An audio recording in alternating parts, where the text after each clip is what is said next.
quel souvenir gardes-tu de tes premiers combats sur la scène européenne, sur la scène mondiale? Qu'est-ce qui t'aura le plus marqué quand tu as commencé la très haute compétition à ce niveau-là? Ce qui m'a le plus marqué, déjà, il y a un événement, déjà c'est ma première ceinture de champion du monde de kickboxing, parce que c'était un adversaire vraiment très coriace. Si ce n'est le meilleur adversaire que j'ai eu de toute ma carrière, c'est vraiment, je pense que c'est lui.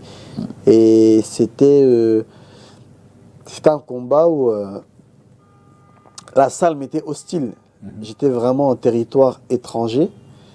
C'était en Allemagne en 2016, décembre 2016, en Allemagne, dans cette salle mythique Oberhausen. La ville s'appelle Oberhausen.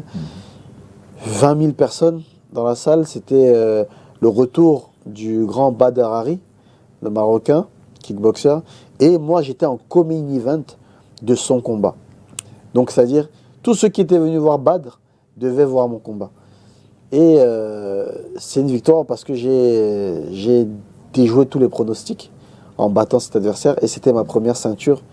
Et quelle fierté, parce que c'était sous les yeux de ma mère, qui était seule dans les tribunes à ce moment-là, alors que tout le monde autour était contre toi. Moi. Et c'était la seule qui scandait mon nom sans crainte. Avec sa petite voix, donc il fallait chercher. Voilà. Celle qui sautait. Et la symbolique était touchante parce qu'au début, elle n'était pas favorable à la pratique de ce sport-là.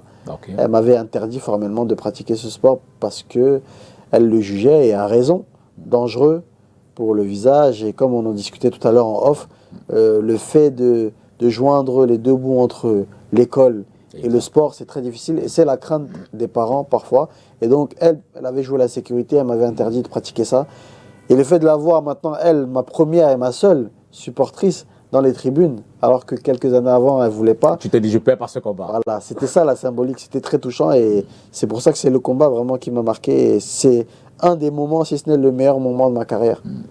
Alors, au-delà de maman, qui évidemment n'a pas accepté dès le départ que tu fasses ce sport-là, comment les autres, comment ton entourage, la famille, mais au-delà aussi les amis, les camarades, les voisins de quartier, comment tous les autres ont reçu ton choix de faire du kickboxing, pratiquer ça, pratiquer bizarrement, quand mes amis d'enfance même ont appris que je pratiquais ce sport-là, ils m'ont toujours dit qu'ils n'étaient pas étonnés parce que j'aimais beaucoup la bagarre.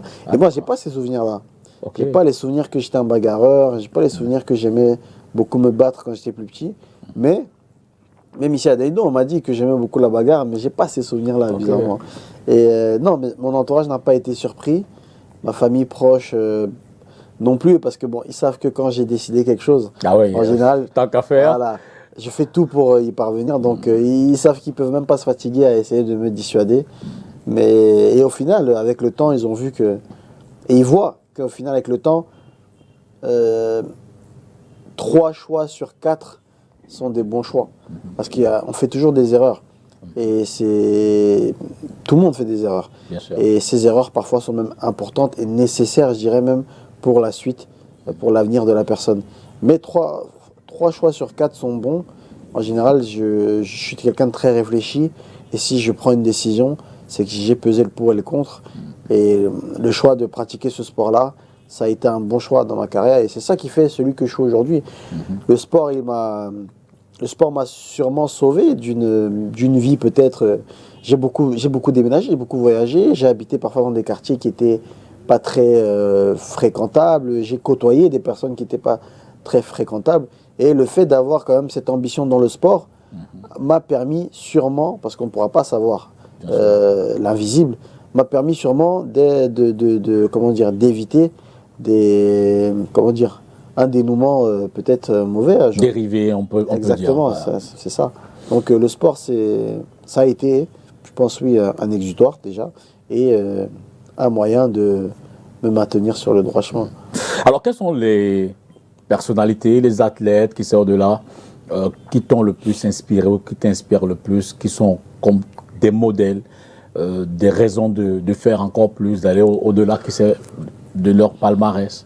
Il y a indéniablement Samuel Eto'o, qui est notre légende, notre neuf emblématique, parce que j'avais cette motivation de devenir une icône pour les jeunes et même pour un pays. Okay. Bon, là, c'est même pas un pays, c'est un continent. Quand même. Ouais, bien sûr, désormais. Donc, de devenir une icône pour un continent et le fait de le devenir dans mon sport, dans ma discipline, en fait, pour moi, c'est une consécration. Ça vaut plus que de l'argent, ça vaut plus que des médailles. C'est vraiment le fait que je marche dans les rues du Cameroun et comme 10 champions et que les gens m'acclament et que me suivent et les gens me prennent comme modèle, ça fait vraiment chaud au cœur. Et l'âme aime ça. Il y a des champions comme Patrick Mboma, parce que quand je suis parti du Cameroun, c'était justement son équipe, l'équipe de Patrick Mboma, de Song, toute cette équipe-là. C'est cette équipe qui a bercé mon enfance. Et pourquoi je prends Patrick? Parce que je me souviendrai toujours, je sais pas, j'avais peut-être 7-8 ans, de ce match amical contre la France. 2003, Coupe des Confédérations. Coupe des Confédérations. Finale de la Coupe des Confédérations. Ouais. Et but de Patrick Mboma sur une touche. Exact. Et ce but-là, en fait, Patrick Mboma, c'était la star. Jolie reprise de volée. Ah voilà, il a vraiment sauvé le continent à ce moment-là. Et je me suis dit, en fait, tout ce qu'on a ressenti à ce moment-là, ce but-là, je veux un jour être la personne qui fait ressentir ça au Cameroun. Comme aujourd'hui, quand on est tous devant un combat de Francis, le soir, et que le continent se soulève, exact, comme une finale de Coupe d'Afrique, comme une finale ou une quart de finale de Coupe du Monde, eh bien c'est ça que je veux faire vivre au pays. Je veux tout simplement faire émaner des bonnes émotions aux gens, en fait, faire du bien aux gens. C'est ça, c'est vraiment ça ma volonté. Alors, tu es détenteur d'un titre. Quand tu le remets en jeu, ton titre, quels sont les défis majeurs qu'il faut surmonter? Je veux dire, quelles sont les difficultés qu'il faut braver pour te dire, je suis le détenteur, à l'issue de ce combat, je reste le détenteur, mais entre-temps, il y a l'adversaire en face. Qu'est-ce qui se passe? Qui essaye de me, bien sûr, me retirer. Exact. Là, ce sont les gladiateurs des temps modernes. On est à l'image de ces gladiateurs. À l'époque, les gladiateurs luttaient pour leur liberté. Ouais. Ils voulaient gagner des combats, parce que là, c'était des combats à mort. Donc, carrément, ils luttaient pour sauver leur vie. Et à la clé, il y avait la liberté. Aujourd'hui, on combat aussi pour nos vies, parce que c'est notre gagne-pain. Le combat, c'est notre moyen de nourrir la famille. C'est notre moyen de construire les maisons au Cameroun. C'est notre moyen de faire du bien aux êtres qui nous sont chers, donc à notre famille. Donc, l'adversaire, quand lui vient, c'est pour nous retirer tout ça. Et quand moi, particulièrement, je regarde d'où je viens, je me dis, je ne peux pas laisser quelqu'un de telle ou telle nationalité, tel pays ou de tel ou tel continent venir m'enlever ça, alors que moi, je viens du Cameroun et que la famille compte sur moi et que je veux faire plaisir à ma mère, la rendre fière. Je ne peux pas laisser cette personne me retirer ça. Et puis, il y a aussi l'orgueil personnel qui dit non, moi, je ne peux pas perdre. Comme je disais tout à l'heure, il disait non, moi, je suis un Camerounais. Il ne peut pas me battre. Ouais. C'est pas possible. Impossible n'est pas Camerounais. Et du coup, il y a cette motivation, cette hargne qui vient dans le cœur, qui est là pour me pousser et pour faire en sorte que l'adversaire voit que non, c'est impossible. C'est-à-dire, il peut essayer avec les autres, mais là, c'est mort. D'accord, il y a les victoires, il y a ce soutien populaire, il y a ses followers. Mais Cédric, il fait tout pour garder les pieds sur terre. C'est notre match. Hein. Toujours. Il faut rester focus, garder un équilibre. Et pour ça, il ne faut pas oublier d'où on vient. Ouais. C'est très important d'oublier de se rappeler d'où on vient et de l'avoir toujours en tête, parce que ça permet de garder les pieds sur terre et de savoir qui on est. Alors, ton avenir immédiat? Mon avenir à court terme, c'est défendre ma place de visage du MMA français, le capitaine, l'emblème du MMA français. C'est défendre cette place-là contre des adversaires qui pourraient venir pour me les prendre, hein, comme des combattants français ou même étrangers. Rester en tant que aussi porte-drapeau du PFL. Tu vois, juste en dessous de Francis, qui est le grand frère, qui est le porte-drapeau du PFL aussi. C'est créer, développer, pourquoi pas, le PFL Afrique, le MMA en Afrique, pour pouvoir sortir d'autres légendes, comme Francis, mais cette fois-ci qui n'aurait pas besoin de traverser toute l'Afrique par le Maroc, etc., pour arriver en Europe. C'est ça l'ambition aussi. C'est l'ambition à court terme. C'est déjà de revenir à l'entraînement, reprendre la forme que j'avais avant, parce que là j'ai pris du poids, j'ai été hors des salles d'entraînement pendant un moment. Et maintenant il s'agit de retourner à l'entraînement après mon dernier voyage qui est là au Cameroun, pour me ressourcer, reprendre un peu du poil de la bête, et retourner à l'entraînement pour essayer de réussir au mieux la prochaine échéance qui sera au premier trimestre 2025 contre un adversaire dont on ne connaît pas le nom encore. Et par la suite, pourquoi pas cette revanche contre Baki, le combat tant attendu en France et dans le monde. Tu l'espères, hein? J'espère cette revanche sur cette épine. Moi, j'aime pas dire la revanche sur lui, parce que lui, il m'a pas battu.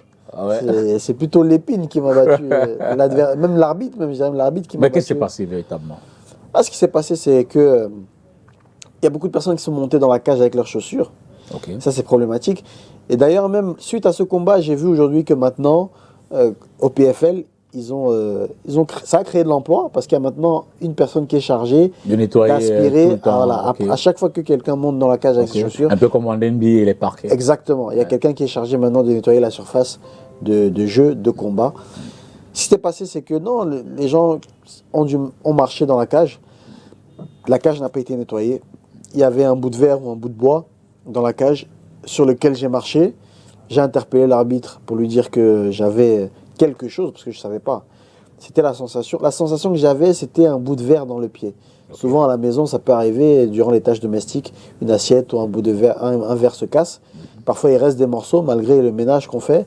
Et quand un morceau là nous entre dans la peau, c'est très douloureux. C'est très, très douloureux. Alors, bien sûr, je peux continuer de combattre avec ça. Hein, c'est pas... Je ne suis pas amputé d'un bras ou j'ai pas une blessure ouverte. Je peux continuer. Mais si je peux l'enlever, le mieux c'est quand même de le retirer, cette chose, ce caillou dans la chaussure, pour pouvoir continuer sa route. Donc j'interpelle l'arbitre pour pouvoir enlever la chose que j'ai dans le pied. Et l'arbitre qui ne comprend pas, qui me dit de continuer, que je ne peux pas stopper le combat. Je m'exécute, je continue. Puis l'adversaire voit, lui, par contre, que j'ai une gêne au pied. Et galantement, il ne m'attaque pas pour essayer de tirer profit de ce désavantage. Il interpelle l'arbitre en disant, mais on peut faire ça. Voilà, laisse-le retirer ce qu'il a dans le pied. Et puis l'arbitre s'énerve et il cesse le combat. Et là, j'ai pas compris, personne n'a compris. J'ai interpellé l'arbitre en lui disant, mais je comprends pas. Tu m'as dit de continuer quand je t'ai interpellé, ce que j'ai fait. Mais la deuxième fois, moi, je t'ai rien dit. Pourquoi tu arrêtes le combat? Et puis, il n'avait pas de réponse à ça. Ça a été dur? C'était dur parce que d'autant plus le combat était à ma portée. Et j'étais en train de remporter le combat. Le premier round qui est donné à mon adversaire, le deuxième round qui m'est donné, et là, il restait le dernier round qui allait départager et savoir qui était là-dessus. Et moi, je visais le KO dans ce round-là. Comme je l'avais déjà dit avant le combat, dans ma chambre d'hôtel, ma stratégie c'était de mettre KO au troisième round. Donc c'était le round du KO. C'était ça que j'étais en train d'aller chercher patiemment. Et puis l'arbitre, il est venu mettre un terme, saboter le combat. C'était dur. Après réflexion, en tant que musulman, je sais que rien n'arrive sans raison. Toute chose est écrite. Et puis, si c'est arrivé, c'est qu'il y avait une raison. Il y a eu donc une grosse déception après. Grosse déception, mais après on est remonté en selle. Quand on chute, surtout quand c'est pas vraiment une chute, c'est pas très difficile de revenir. Donc je suis revenu après, j'ai repris un combat quelques semaines plus tard, et puis j'ai gagné le combat, et puis on continue. On va pas se laisser abattre. Des décisions litigieuses, il y en a eu. On le voit dans le foot aussi, hein, des décisions arbitrales qui sont litigieuses. Mais ça fait partie du sport. Qu'est-ce qu'on va faire? Alors, dans les techniques de préparation notamment, fais-tu plus, je veux dire, y a-t-il une grande différence entre la préparation d'un combat kickboxing ou MMA, où tu essaies d'avoir le même style, la même approche, la même démarche, mais en respectant les règles de chaque discipline? Non, c'est difficile. Au préambule, je me disais que le MMA, c'était simplement du kickboxing avec un peu de lutte. Mais c'est totalement différent. Le MMA, c'est vraiment une discipline à part entière. Et quand j'ai fait ma première préparation pour un combat de MMA, c'est là que j'ai compris que ça allait être très très difficile. Parce que c'est vraiment un sport à part entière. C'est une discipline à part entière. C'est vraiment un monde totalement différent. Ce que je faisais en kickboxing, je fais 3 fois ça en MMA. Si ce n'est 5 fois. Je fais vraiment 5 fois ce que je faisais en kickboxing. Parce que maintenant, c'est pas que du kickboxing. C'est du kickboxing, c'est de la boxe thaïlandaise, c'est de la lutte, c'est du judo, c'est de la condition physique, de l'athlétisme. Il y a vraiment tout, c'est de l'haltérophilie. Tout est sollicité. Le MMA, ça sollicite vraiment tout.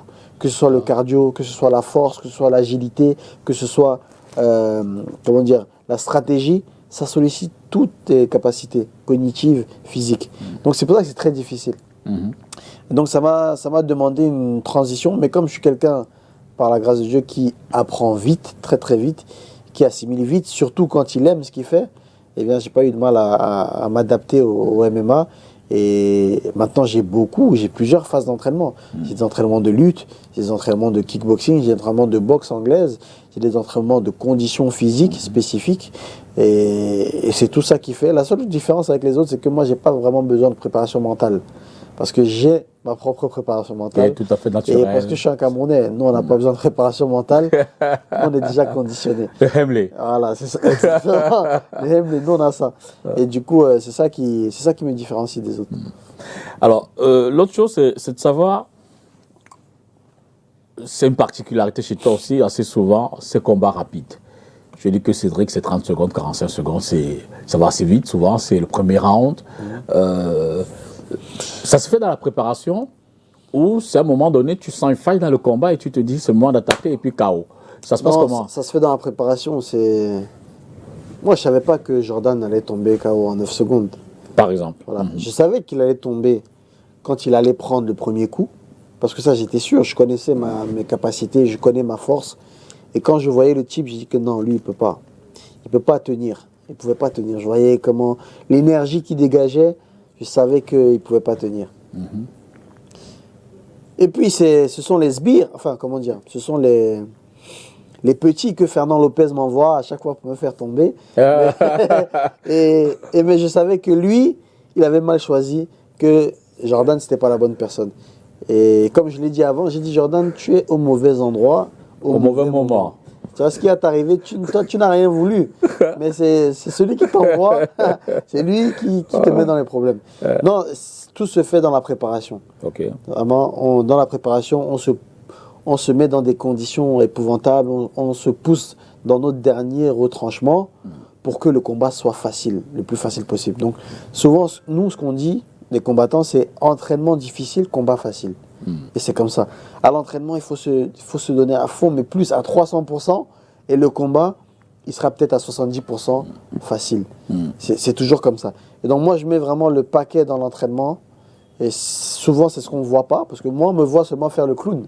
Sur les réseaux, on me voit seulement taquiner. Mais on ne voit pas quand je pleure à l'entraînement, quand je souffre, quand je me réveille le matin et quand je sors, je quitte la salle très tard le soir et que je me couche tard. On ne voit pas ça.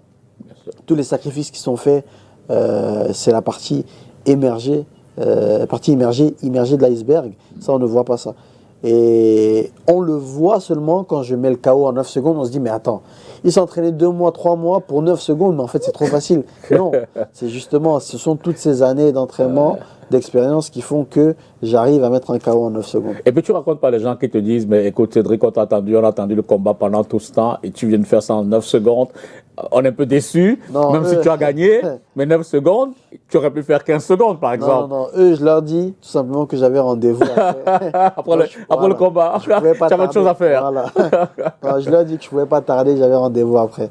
Mais quand ils réfléchissent un peu, ils comprennent. C'est beaucoup de sacrifices. Quand on voit des footballeurs qui arrivent et qui, au bout de 15 minutes, même pas 10 minutes, mettent un but, c'est pas comme ça. Ce sont des Cristiano Ronaldo qui s'entraînent. Il est d'une autorité publique que Cristiano Ronaldo, c'est un bosseur. Exactement. Et quand on voit tout ce qu'il a accompli sur le terrain, on se dit, voilà, ça vient pas de nulle part. Le talent, c'est bien, c'est une chose, ça aide, mais ça fait pas tout. Mais il y a autre chose, la pression, les attentes du public, tu en tiens compte souvent? Oui, parce que c'est ça qui va me galvaniser. c'est la pression derrière, donc c'est la crainte de la défaite. Les attentes du public, pareil, c'est la crainte de décevoir. Donc, et surtout la crainte de décevoir sa famille, ça c'est encore plus fort. La famille, les siens, la crainte de décevoir tous ceux qui me supportent au Cameroun, quand je sais qu'ils sont là, derrière les écrans, le soir, à attendre patiemment que je combatte. Mais d'un autre côté, ça encourage aussi. Ça encourage pendant l'entraînement à pas lâcher. Et surtout quelques minutes avant d'entrer dans la cage, quand on y repense, moi je me répète toujours cette phrase, je me dis, écoute, tu t'entraînes des mois, des semaines, tout ça pourquoi? C'est pour ça. C'est exactement pour ça. Donc c'est pas maintenant que tu vas faire marche arrière. Tu t'entraînes pour ça. Tout ce que tu souhaites, c'est là, être à ce moment précis. Donc c'est parti. C'est maintenant qu'il faut montrer. Et ça me motive. Ben, on en a parlé tout à l'heure. Il y a également cet autre choix d'aller sur les réseaux sociaux. Ça s'est fait comment dès le départ? C'était une coïncidence? Ça a été, je veux dire, et puis quelle est la valeur ajoutée de déployer autant sur les réseaux sociaux pour partager ton intérieur? Ça s'est fait naturellement parce que moi, je suis de la génération Internet. J'ai connu... En fait, j'aime bien ma génération parce qu'on a connu... à l'époque déjà MSN, et puis il y a eu Facebook, et puis il y a eu Instagram. Et on a été un peu dans cette transition-là. Aujourd'hui, il y a TikTok. Donc j'ai vraiment vécu toutes ces ères. Et étant de la génération Instagram, réseaux sociaux, story, je me devais d'être proche de ceux qui me suivaient, proche des fans. Et le fait de raconter ma vie comme ça sur les réseaux, ce qui m'a valu même d'être le sportif le plus suivi sur Snapchat, notamment d'être le premier sportif le plus suivi sur Snapchat en Europe. Et parce que tout simplement, comme on me l'a expliqué, c'est parce que je suis proche en fait des gens. J'aime beaucoup me filmer face caméra et raconter ma vie sportive dans la limite du raisonnable parce qu'il y a quand même des zones d'ombre et on peut pas tout montrer, on peut pas tout dire.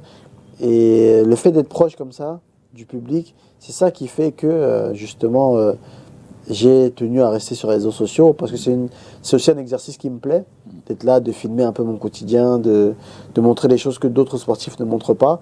Moi, c'est naturel et je le fais vraiment sans forcer. On a parlé du court terme tout à l'heure, maintenant le long terme dans les MMA. Qui sait peut-être quels sont les objectifs et de façon générale dans les sports de combat en général? L'objectif à long terme dans le sport, c'est marquer l'histoire. Aujourd'hui, avant, c'est vrai que je voulais être champion du monde de MMA.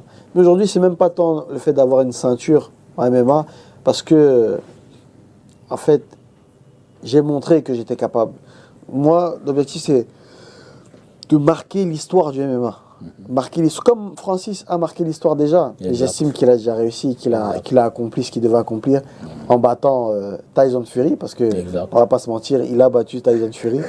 Juste en faisant ça, pour moi, il a fini le jeu, comme on dit. C'est le Shaban. Voilà. Faut terminer avec cette discipline, on passe à autre chose. C'est le chef bandit, pour moi il a fini le jeu. Et moi, ma manière à moi de finir le jeu, c'est de marquer l'histoire du sport français et camerounais surtout. C'est ça ma manière à moi de finir le jeu. Et pour ça, il ne suffit pas d'avoir une ceinture. Mais on peut avoir une ceinture et ne pas marquer l'histoire. Combien de champions aujourd'hui sont oubliés? Moi, je ne veux pas être un champion qu'on oublie, je veux être un champion qui reste, je veux être un champion qui motive les plus jeunes et surtout qui fait changer les gens. Et ça, pour moi, ça, ce sera la plus grande victoire. Ça, c'est l'objectif à long terme. L'objectif à long terme aussi, comme je l'ai dit tout à l'heure, c'est développer le PFL Afrique pour être, et ça rejoint encore la notion de motivation et d'inspiration pour pouvoir faire sortir des jeunes comme moi de la misère, pour ceux qui sont dans la misère, parce qu'il n'y a pas que la misère en Afrique, il n'y a pas que la misère au Cameroun, il y a aussi plusieurs autres mots. Exactement. Il y a des mots, MAUX, en Afrique, mais il y a aussi de très très belles choses. Le continent africain, c'est le meilleur continent au monde, c'est le continent le plus riche au monde, et on a les plus belles choses du monde. Et encore plus le continent camerounais. Tu le dis avec une emphase.